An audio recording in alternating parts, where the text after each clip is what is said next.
Hollow Knight Silksong is real, and even more surprising, I've been playing it. So let's find out if you should complete or delete.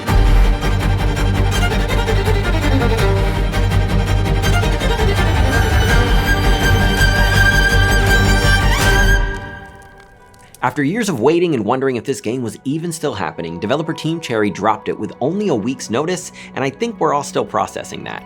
But so far, Silksong is exactly what I was hoping for. A tough, beautifully crafted action-adventure that builds upon what came before, or for those who come after. Sorry, wrong game. But before I give you the rundown on Silksong, let me tell you a little bit about what I've been playing it on. This is the Legion Tower 5i Gen 10 with an Intel Core Ultra 7 processor. It's got an RTX 5070 and 32 gigs of RAM. All right, let's get into it. In Silksong, you play as Hornet, who fans will remember from the original game. She finds herself in the kingdom of Farloom, and everyone is here trying to climb to the top of the citadel to deal with the curse over their land. And Hornet has her own reasons for making that climb. Now, I'll be real with you, I didn't expect to care that much about the story. The first Hollow Knight never grabbed me in that way, and I'm not the biggest fan of lore you have to piece together with scattered hints, especially when the main character doesn't even talk.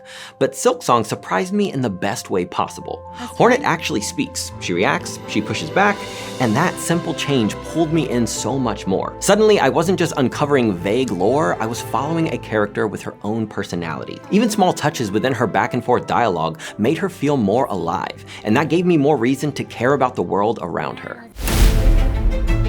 Silksong wastes no time letting you know that this game is going to be challenging. From the very start, every fight keeps you on your toes, but not in an unfair way. You always know what you did wrong, it's just a matter of learning from your mistakes and reacting faster next time. Exploration still follows the same classic Metroidvania formula. You'll be moving through distinct areas, fighting bosses, unlocking new abilities, and constantly finding reasons to backtrack and discover more. What sets Silksong apart is how much the gameplay leans into aerial movement. Since Hornet's journey is about climbing, her skills are all about agility, grappling, quick dashes, and platforming precision. She's so smooth to control that even dying didn't frustrate me because I was always ready to jump back in and try again. One change I love is how much tension the combat has now. Most big attacks hit you for 2 hearts instead of just 1, so mistakes really hurt. Healing is also riskier. You charge up multiple hearts at once, but if you get interrupted, you lose it all. But that's also what makes every victory feel earned. Honestly, the most hype I have felt about taking down a tough boss since Expedition 33.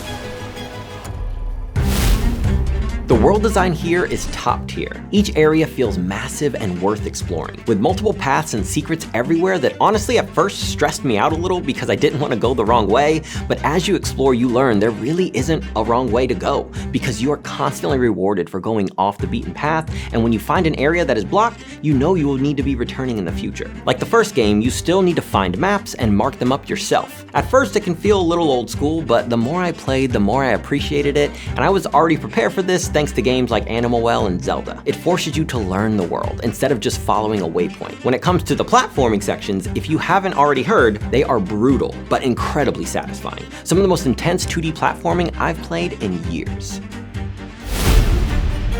Not everything lands perfectly though. The side quests, or wishes as they are called, are pretty hit or miss. Too often they boil down to busy work like killing enemies, carrying items across the map, or grinding for materials. On the other hand, I did enjoy the in-game currency system. You'll collect shell shards for crafting and rosaries for shops. And while it gets a little easy to grind later on, it still gave me something to chase between boss fights.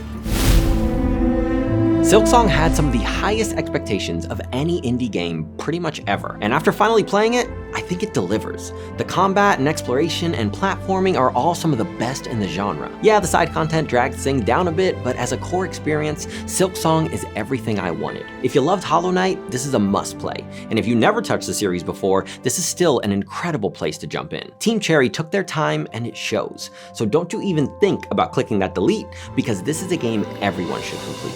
Now I want to hear from you. Have you been diving into Silksong? Do you think it lives up to the hype? Let me know your thoughts down below, and while you're there, if you enjoyed what you saw today, hit that like button, subscribe to stay up to date, and if you want to learn more about the Legion Tower 5i, check out the link in our description. Until next time.